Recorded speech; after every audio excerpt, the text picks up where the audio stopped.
So Barry, it's a great opportunity to have a chance to speak with you. And some of the questions that I wanted to raise with you are that both the ACGME and the Board of Plastic Surgery have undergone tremendous evolution in the last 20 years. I remember you telling the story about when the board office was originally formulated, the exams used to ride around in the back of somebody's car many years ago. Obviously, things have progressed tremendously from that standpoint. Things have also progressed at the ACGME in terms of the role of the RRC. It seemed, maybe it's just my recollection as a resident who trained in the late 80s rather, early 90s, but things used to be left more to the discretion of the program directors, it seemed. Now there's more centralization of that process.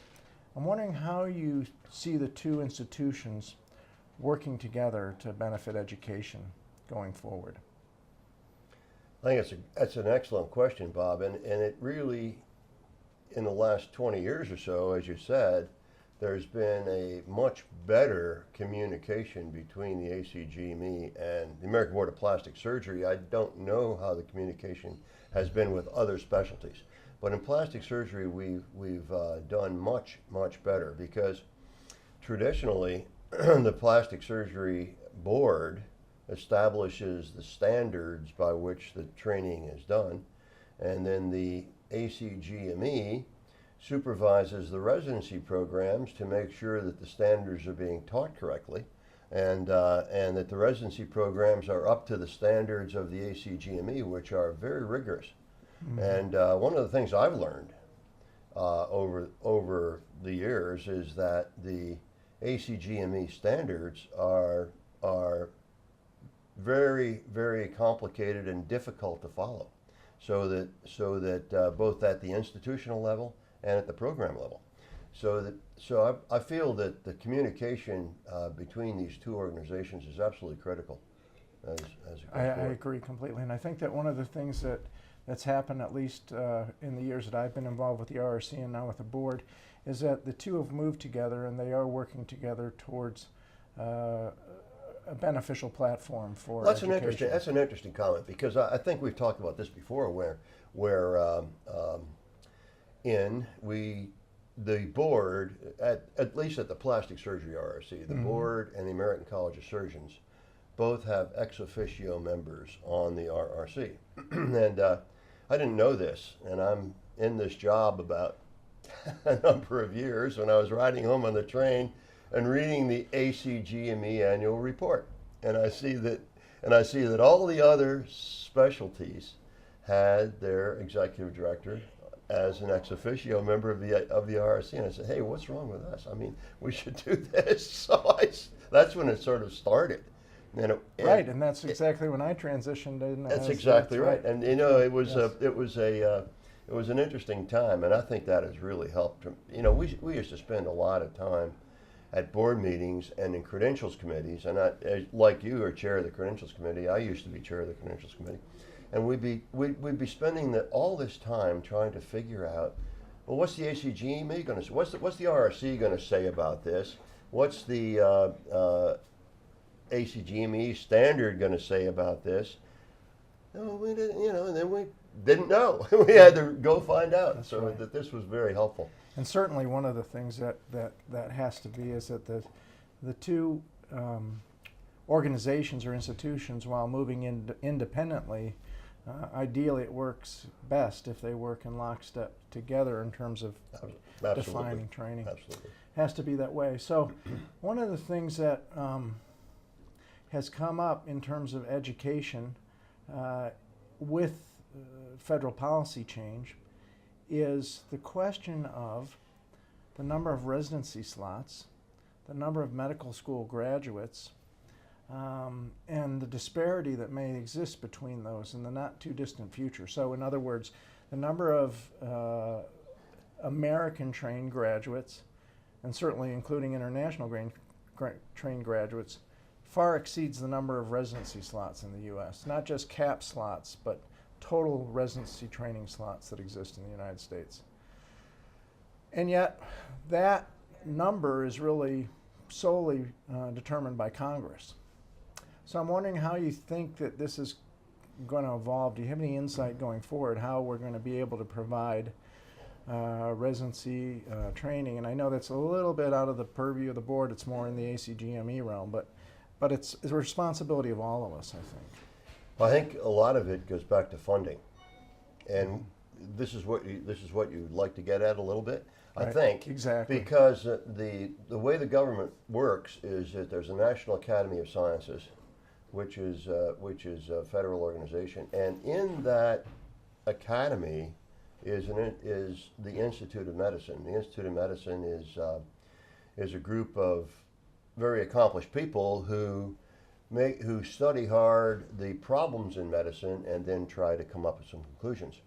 Well, over time, what we've been used to is that Medicare has been a standard of funding for residents. And the way Medicare funds residents who are in the student mode, Right. or who are providing services to the hospitals in addition to being students.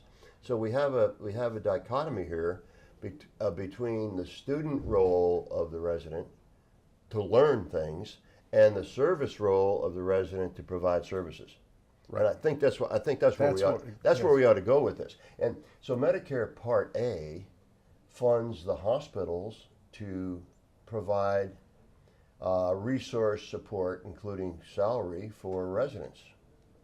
And Medicaid Part B, everybody knows Medicare Part B pays for services to the physician.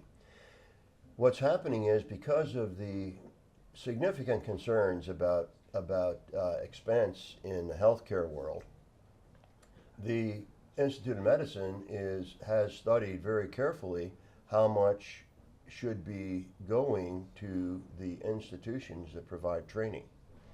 And they came out with a report recently.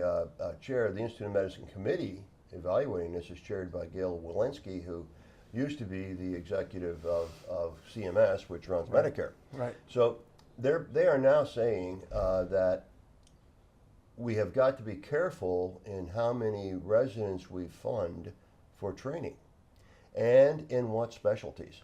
And I think that this is where this may become a difficult area for plastic surgery, because the government, through Medicare, looks like it's going to determine where medical school graduates go into a specialty, which specialty, and maybe even where they practice. Because one of the caveats of this plan, which is about a 10-year plan that the Institute of Medicine is proposing, one of the caveats is that it's that training should be where the doctors are needed. So perhaps areas that have a limited number of physicians, especially in the primary areas such as primary care, family practice, internal medicine, general surgery, may get more of the demand for making residency programs. So this is again a case where plastic surgery has to make its kind of dual persona known, that in fact we have the public perception of what plastic surgery is, but there's another part that's less understood about plastic surgery, maybe even by legislatures and rulemaking bodies, that True. Plastic surgery contributes so much to the care of patients in so many ways. That's correct. And is crucial for the effective functioning of trauma and other systems. I wanted to ask you again one last thing, and maybe you've already covered this. The board has made tremendous progress under your leadership. It's developed into effective and respected organization that has taken the leadership on many roles. What do you see the main challenge going forward for the Board of Plastic Surgery as being? In education? In education. In education. Well, focusing on education rather than the certification end. Yes. I think what the board needs to do is to always evaluate the standards that we want the residents trained in, so that the standards that the physician is going to be certified by need to be very clear and need to change as needed with external forces, internal forces within the specialty, but need to stay at a level that's above the intra or inter specialty issues. So I think it basically needs to keep the public in mind and the safety of the patient, the best care that our diplomats and graduates can provide for the patient. So that becomes sometimes a tightrope. You have definite needs for subspecialty development, yet you don't want to have fragmentation of the entire specialty because of subspecialization. So the tightrope between fragmentation and specialization is something we have always addressed, and I don't think that's going to change. I think we really need to focus on that as a board as we go forward. You know, and I think you've hit on something very important there, and that is that while the board deals in a world of codes and of regulations and codification of concepts, that's not an malleable process. It's a very dynamic process where the board needs to be responsive to the demands as things move forward. That's right. So on behalf of the diplomats and certainly the current board members, I'd like to thank you for your excellence and leadership. Thank you, Tom. Dr. Noone. Or Thank you. Bob. Thank you, Bob. All right. Barry, I'm going to talk to you about a culture of ethics that we've developed, and obviously it's not brand new, in the American Board of Plastic Surgery and in plastic surgery in general, and the role of public members, both in reference to that and in reference to the board in general. Sure. So I'd like to start off by asking you why you think it's important for the American Board of Plastic Surgery to have a focus and an emphasis on ethical behavior in plastic surgery. Well, it goes without saying that we want to have our diplomats that we certify practicing ethically in the community and to uphold the standards of ethics and professionalism. Physicians traditionally are professional people and they should behave in a professional way. And the way that this is monitored, at least by us, is to do the best we can to make sure that the person who's certified is ethical and efficacious. Do you think this is more important to us than it would be, say, in pediatrics or other specialties of medicine? Is it more of an issue? I don't know. I think that there are issues in all specialties. We may be more visible because of the advertising effect that some of our members have done, and don't forget that since the 70s, it's been allowed that professionals could advertise, and so advertising is something that our specialty does because it's a highly visible marketing technique. Whether advertising is the real issue around ethics, or whether proper patient care with unethical behavior can happen in any specialty. Yes. You know, because just by human nature, sometimes ethical problems occur. And you know, this is reflected a lot in the licensing reviews by the licensing boards. They do have other specialties that have problems. Yes. You know, from the standpoint of personal problems or practice problems. Is ethical behavior something that can be modified or changed in residence or diplomats of the American Board of Plastic Surgery? Or are we wasting our time trying to instill ethical behavior principles to these people? Well, we sort of force a little bit of it on our candidates for certification, that for starters. But I think obviously ethics begins in childhood, and it begins in your family, and it begins in your church, and it begins in your home, and how you're raised. But I feel that you can educate residents to what proper ethical behavior is. I mean, I've been amazed one time that a well-respected surgeon in the community said to me that, gosh, I didn't know there was anything wrong with having a relationship with a patient. You know, I mean, really. I mean, and he was not a plastic surgeon. But I think that this is sort of an interesting thing. So educating residents and basically saying what's right and what's wrong along the way through residency, I think helps. And then what we do at the board exam is really focus on ethics, because we started in the past, as you know, when you were taking your exam, you needed a 2-year practice requirement. Right. You needed to be in practice for 2 years so that the community could observe your ethical practice, and that was before you could take your oral exam. Right.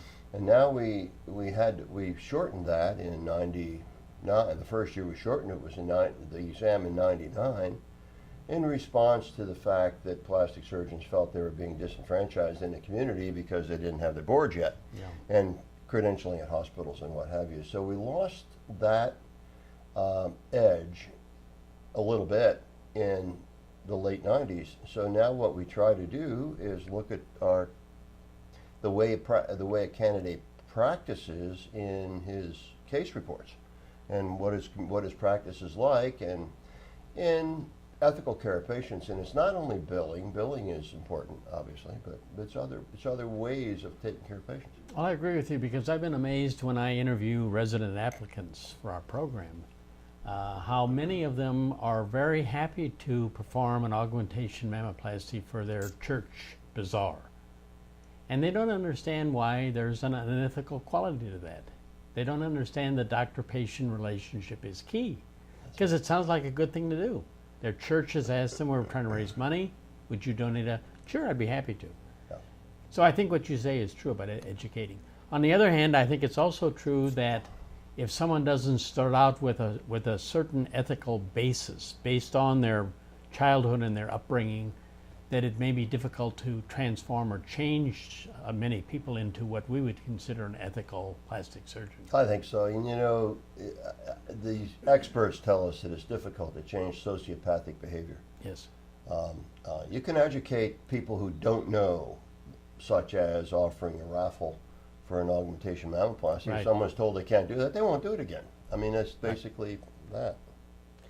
Some of the people that we've had as public members on the board have been ethicists. Do you think that that's an important component for our public presence on the board, or is it something that is just irrelevant? When we went through the first public member discussion, And tell me a little about that. yeah, well, we went through this back in roughly 2000, and we said we want a public member because we really are a highly visible public specialty. Yes. I think we're probably as visible as anybody is in the public world. So we wanted a public member, and frankly, you know, the board wanted a woman, because a large number of our patients are women, probably the majority. Yes. Yeah. Yes. So Liz Figueroa, who was a state senator in California, was the first public member, and she was selected because she was involved in legislation to give insurance coverage for congenital birth defects. Right. And so that fit. And she did a very nice job. And what she basically reminded us was, you're making a decision now about this doctor or about this process, what would the public think? She always brought that up, which was a good thing. And then we expanded it to 2 more public members in 2008, and Tom Shannon, Dr. Shannon, who was a professor of bioethics and was retired from his professorship, I knew for a number of years, and he is an outstanding person, and contributed a lot to the whole ethics process, and worked hard at it, actually. Yes. Yes. And Janice Evan Williams complimented him because her background was in business, and we got some business advice from her. But I think the ethics situation that Dr. Shannon provided for us was great, because he helped you, as you know, write the process for education of residents with Right. ethics, and the Right. program directors have picked that up. And now we have Mary Jo Iozio on Now the Mary board. Jo Iozio is an ethicist, and she's at Boston College, and she's one of our 2 new public members. So I really think that it's been very helpful to the board in our processes, but it's also helpful in our image. That we care enough about ethics, and we have it in our mission statement that ethics is part of our mission. And now we demonstrate to the public that we have ethicists at our voting directors of the board. Do all ABMS boards have public members? Not all. A growing number. When we started in 2000, there were probably a handful, a small handful. Pediatrics, I know, had one, and family practice. And now, and the ABMS itself, the ABMS board has 3 public members, growing to 4 next year. So One that- from us, Tom Shannon, correct? No, Tom is on the committee, the Continuing Okay. Certification Committee. Oh. I'm talking on the board of directors. Board of Directors. Yeah, there are 3 public members on there. So, you know, it's growing in emphasis, and should be, I think. You know. And do you think one of them should always be an ethicist going forward, or is that You mean on our board? on our board? I don't know. I think it's going to be up to the board to decide that. I think that it's a good idea. I think it's a really good idea, and because one of the things it does is it keeps us focused, and there's nothing but and what other public members do we really need? We really don't need a lawyer. We have a lawyer. We have a lawyer. We really don't need an investment advisor so much, and we could use people such as psychometricians, testing Yes. experts, Yes. that kind of thing. But I think an ethicist it has been very good for us. Do you think the public perception of what is ethical differs from our concerns as plastic surgeons and our code of ethics? That's a tough question. Speaking for the public, In other words, having that public member on the board, is that part of appreciating what the public looks for in an ethical physician or surgeon? oh yeah, I think having an ethics expert on the board does do that. It teaches the board what the public's looking for. Yes. I thought your question was, what does the public expect of the ethics of the board? Or- Well, enough plastic Yeah. surgeons. Sure. I mean, what Plastic surgeons. what do they see? They as- do. I mean, they expect to be treated in a proper ethical way, and I think much of the public assumes that until they see a problem. Mhm. And I think the intelligent public does know how to recognize problems when they see it.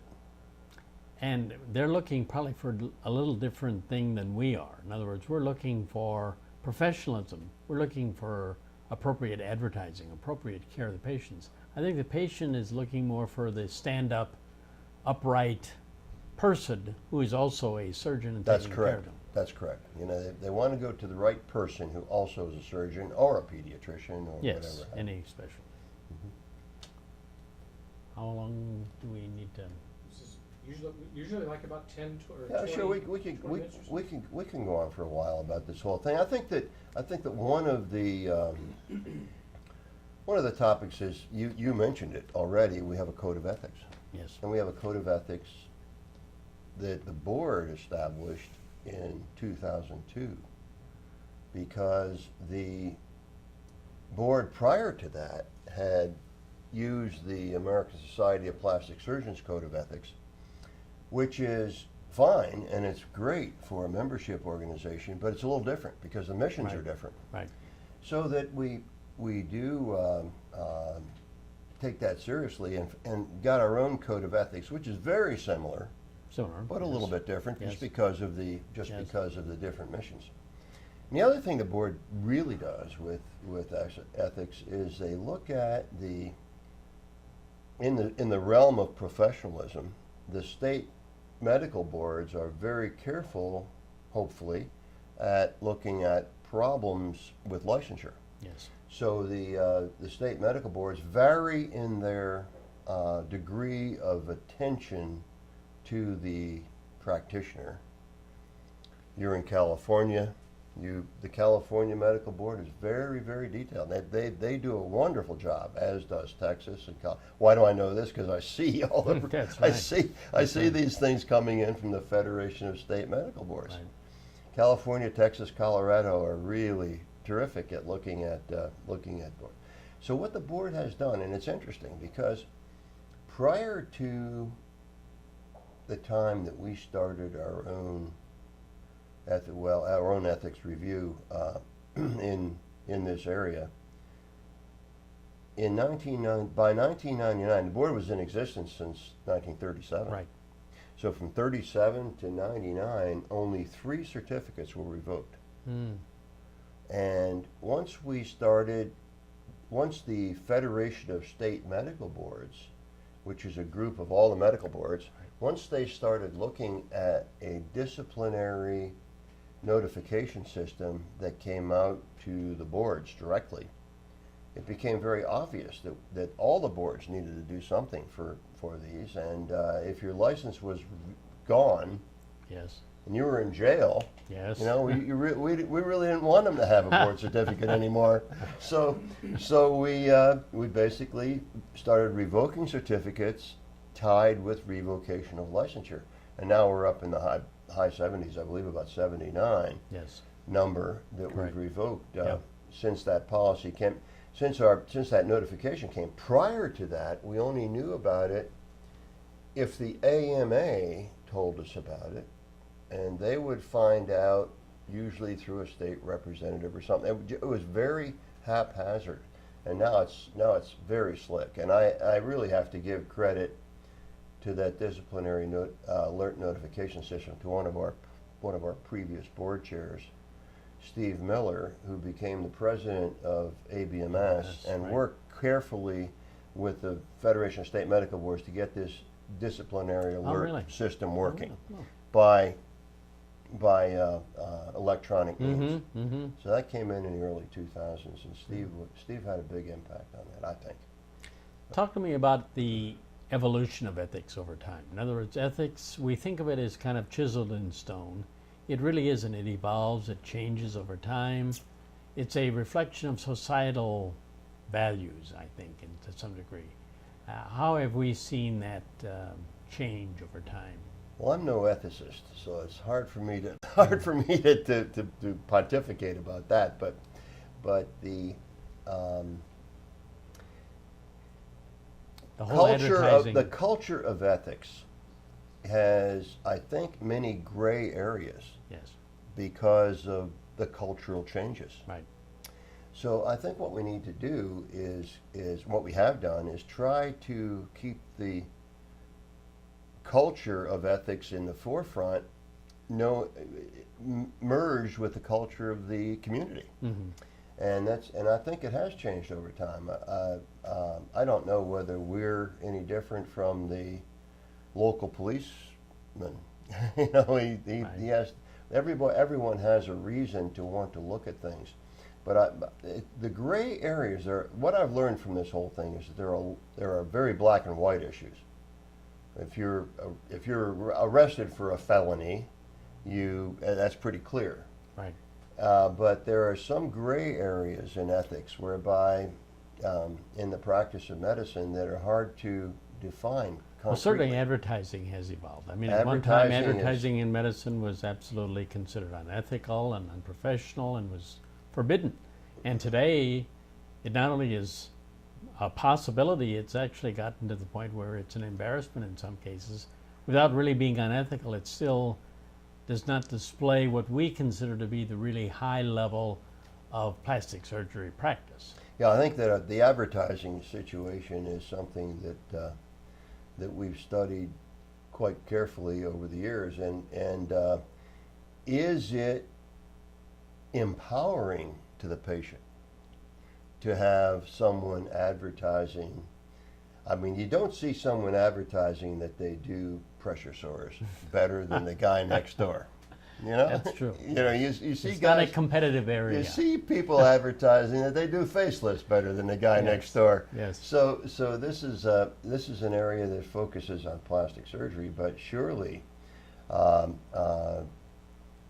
advertising is well, unethical advertising, or advertising which is distasteful, is like the Supreme Court's definition of pornography. You really hope that the public recognizes it when they see it. Yes. Deceptive advertising, saying, or just dishonest advertising, Yes. saying that you are this when you're not, that you have your board certification when you are not board certified. I mean, things like that are cut and dry, Right. and should be regulated. Yep. Well, we try, but Yeah. I mean, Oh. and even the societies, it's very difficult to really have a clear-cut definition of what is unethical and what is not, and even that has evolved over time too. I mean, it's not as black and white as we would like it to be. I think I have a great anecdotal story. You're talking about Dr. Shannon, who is our public member, and he's an ethicist. Right. And he was in Philadelphia and going over the Delaware River Bridge to see his daughter, who lives in New Jersey. And he saw this big billboard on the New Jersey side, put up by a board-certified plastic surgeon, which was distasteful.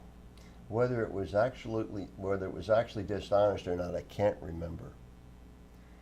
So he called this guy, and he said, "I'm a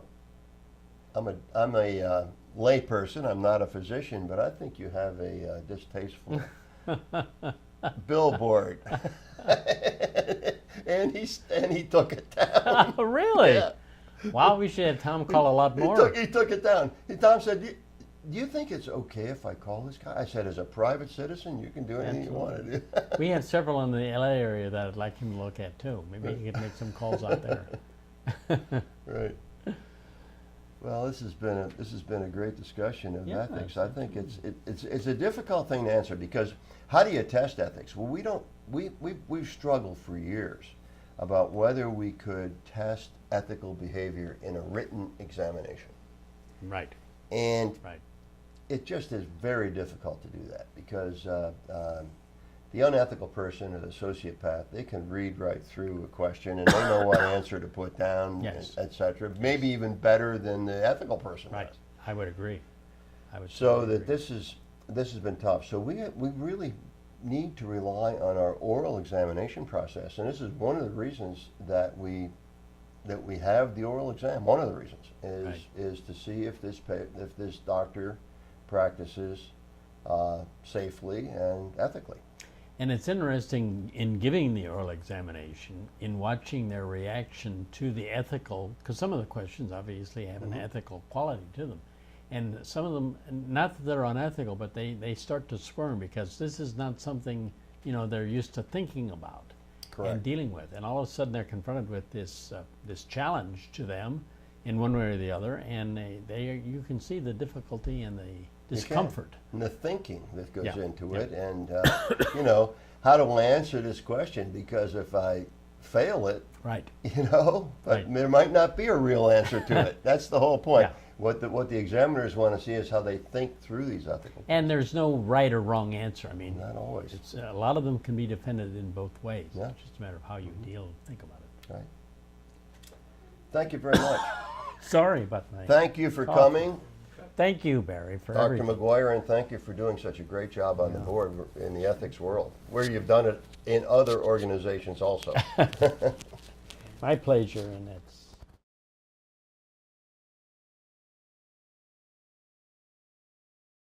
So it's an honor for me to be here with you, Barry, the first and longest standing executive director of the American Board of Plastic Surgery. And Thank you, Nick. what I'm here to talk about is the history of hand surgery in the American Board of Plastic Surgery.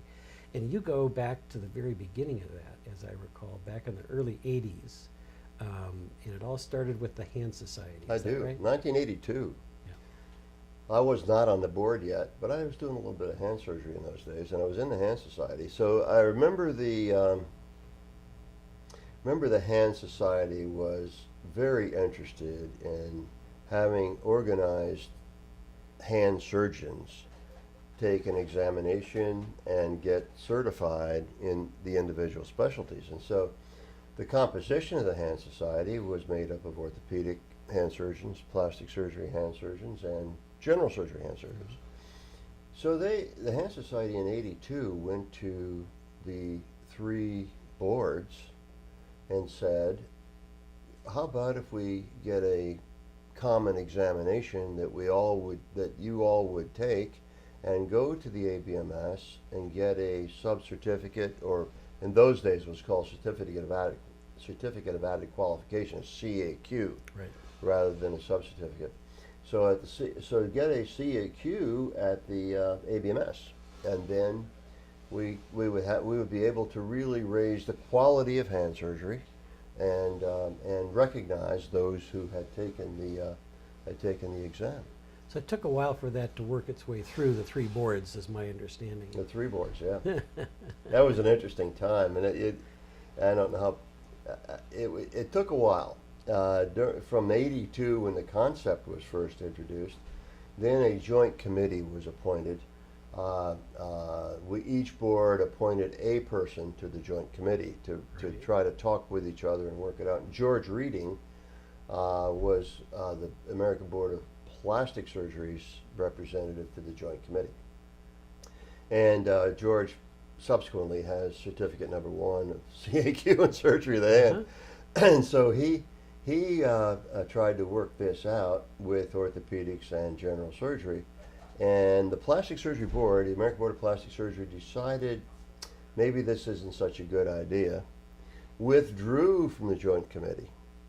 Now, And this was after they first agreed to. yeah, go well, forward. the exploratory thing was with the joint committee, Yeah. with George Reading, and I can't identify the people from surgery or orthopedics, and they started the meetings and started the committee, and we're making the definitions of how it would go, and plastic surgery decided to withdraw at that point, and general surgery said, well, maybe we should withdraw also. Maybe this is not such a great idea. Maybe it's not worked out well enough. Didn't realize That general was the surgery thing. dropped out. You know, Yeah. the real issue, to my way of thinking, when I first came on the board, 1988, my first board meeting was voting on going back into the CAQ Oh, the and long hand surgery. meeting. Huh? The long meeting, right? Unbelievable. It was, I just elected, I come in, didn't know much about the whole process, and John Woods from the Mayo Clinic was chair of the board. And John said, forget your agenda. We'll talk about the written exam later, we'll talk about the oral exam later. What we want to do now, and we're not leaving this room until we vote on the hand certificate. Because it had to be done, this had to be voted. So the arguments went back and forth about about whether we should be in again. The arguments basically were based on two things. One was the fact that we were doing certification before accreditation, and maybe fellowship should be accredited first, and then certification done. Very legitimate argument. And the other was the fact that plastic surgeons were concerned about fragmentation. And would the plastic surgeon in practice who is not taking a CAQ be disenfranchised from hand surgery in the local hospital, et cetera? So this is a classic fragmentation versus specialization argument that goes on in every board. And this was the first one for us, though. This is that was right? our first. Yeah. This was our first Yeah. dealing with that, and so we had this long. I mean, I wasn't participating much because I was a freshman in this group, and so what happened was it basically passed that we would go back into the joint committee, and so we voted at that time in 1988, and it's been fine. We have 3 boards doing it. So had they started giving the exams before we rejoined, or we rejoined in time for the We the rejoined first in time for the class. exams. Yeah, Okay. the exams were written after that. And it's interesting because there was probably, if there were two boards that had the most conflict, it was orthopedics and plastic surgery. Yes. Surgery, the American Board of Surgery, didn't really have that much of a horse in the race, if you will. Mm-hmm. So plastic surgery and orthopedics decided that surgery would be the administrative board. Right. The mediator. So George Croft, who was then an associate executive director at surgery, became the administrator for the hand exam. And subsequently it became Bob Rhodes at surgery. And so for a long time, surgery ran the exam, did the item writing, and ran the item writing for the hand exam and the recertification exam. That's an interesting topic also, and the recertification exam out of the surgery process. Yes.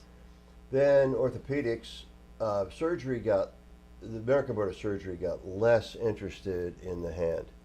They didn't have very many directors of the board who were hand surgeons, and that was decreasing.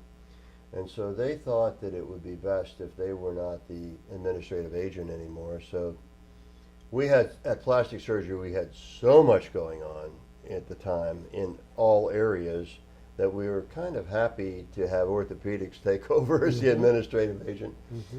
And the good part about it is that orthopedics is very interested in being the administrative agent, and the bad part about it is that orthopedics is very interested in being the administrative agent because of the costs. Right. It costs more because they deal with the national board. Right. Surgery did it The in-house, NDME. and Yeah. orthopedics does it with the national board, which is a big organization and costly. Yeah. So there's probably somewhere in between. I remember I was on that committee for a long time, and, Yeah. and part of the exam writing You were. process. And when surgery did it, it was this paper-based thing that was not very efficient. Although they've gone to the online system that we're now using. In fact, That's surgery. They went to it before we did. Oh, surgery did. Right. Oh, yeah. They went to Surgery it before we did. surgery does online. I'm not sure when the national board is going to go online. So However, maybe we need to convince orthopedics to trial balloon with the hand surgery orthopedics exam. hangs in there with the national board. Yeah. So talk a little bit about how that CAQ, or now the surgery of the hand exam, how that melded into the whole MOC process in the board. Well, that's a real nice analogy, because what happened was we were back in, let's back up. This was now, we were talking about 1982, then 1988, and then it became an examination, and the CAQ came along. People took the CAQ, then fellowships came into being sometime in the mid-90s. The accredited fellowships. Accredited fellowships, Right. yeah. The fellowships are already very, there. Very important. All- That's very it's all important that about- they're accredited fellowships, Yeah. because the hand fellowships are accredited by the ACGME. Right. So we have accreditation first now, and then certification. So that completed that process. And so we already had a subspecialty, if you will, within plastic surgery related to other subspecialties. That left us with another area of fragmentation that we had to face, and I'm going to talk about that with Dr. Stuzen, about the facial plastic surgery issue. So what happened with MOC is that in about 2000, the year 2000, the ABMS was going to MOC, and we needed to work out our recertification program, which we wanted to do in concert with what we knew was going to happen in MOC. So we then built our exam modules around practice-based modules, and this helped a lot with the fragmentation issue by keeping the subspecialties involved in the whole core board. So a retreat in 1999 of the board really faced the subspecialization issue and endorsed subspecialization so long as it contributed to the core of the specialty. And this was the conclusion of that retreat. And Dave Smith was chair of the board at that time. So we getting to what you were talking about with MOC, we now give a modular exam in hand surgery at MOC. This is taken mainly by those who do not have a sub-certificate in hand surgery.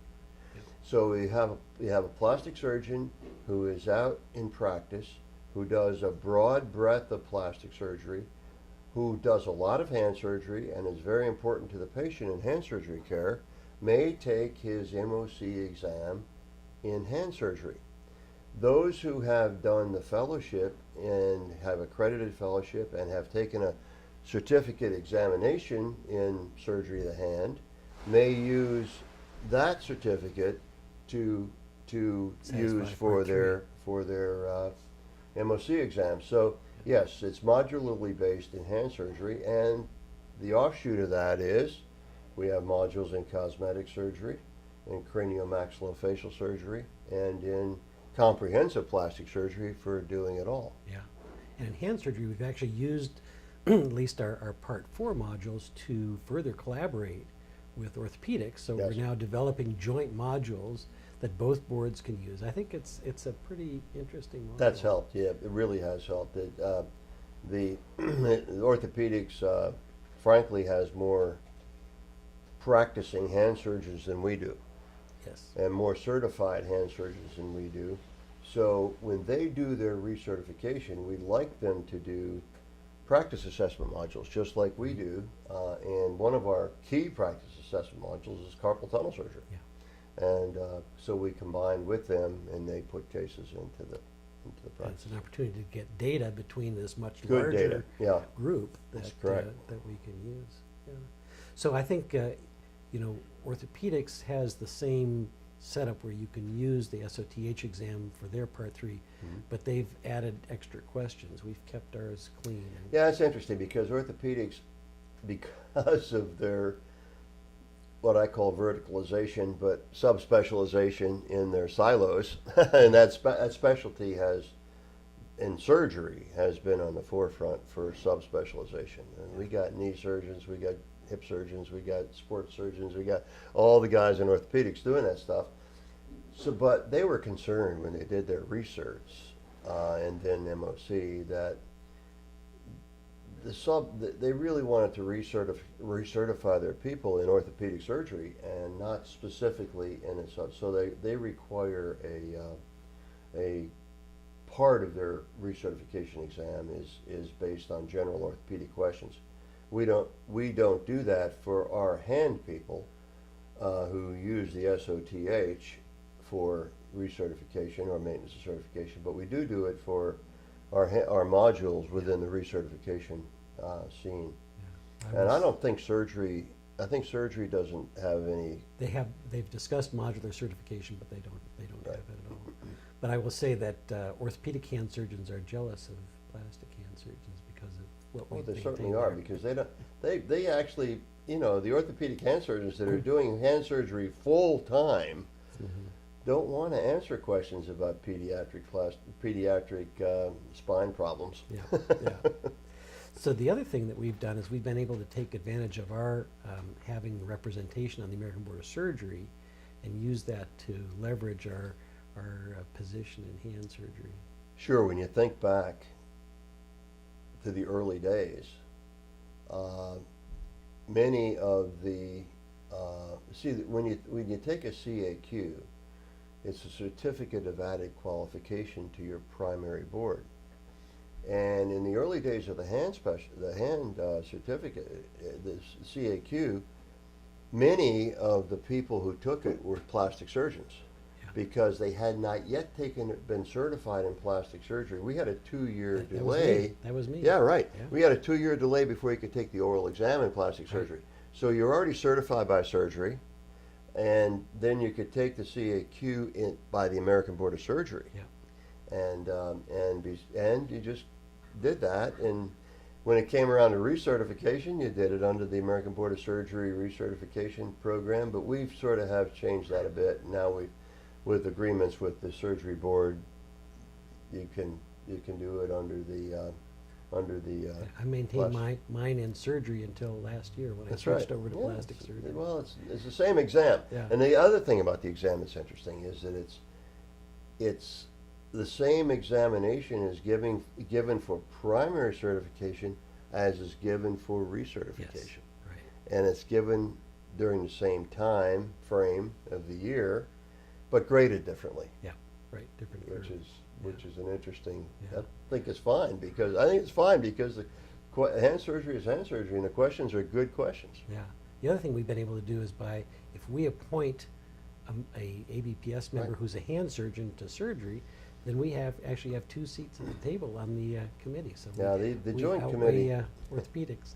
The joint committee has a rule that there must be 7 representatives to the joint committee. That's the minimum. There can be more, but there must be 7 in order to make decisions. And so, what it is 3 from orthopedics, 3 from plastic surgery, and currently 1 from the American Board of Surgery, because they don't have many hand surgeons. And parenthetically, as you said, the representative to the American Board of Surgery, if it happens to be one of our specialists who do hand surgery, gives us a little bit of influence on the joint committee.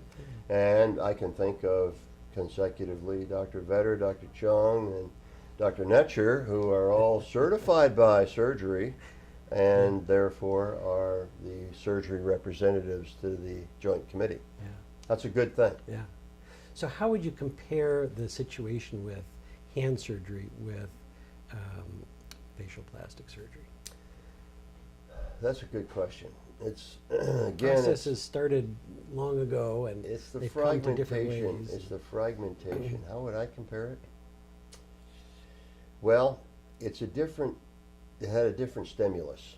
The stimulus for facial plastic surgery came from only one area. It came from the American Academy of Facial Plastic Reconstructive Surgery. It did not come from an organization like the American Society of Surgery of the Hand, which was an all-encompassing organization. So it started differently. And it started by otolaryngologists who were interested in facial plastic surgery.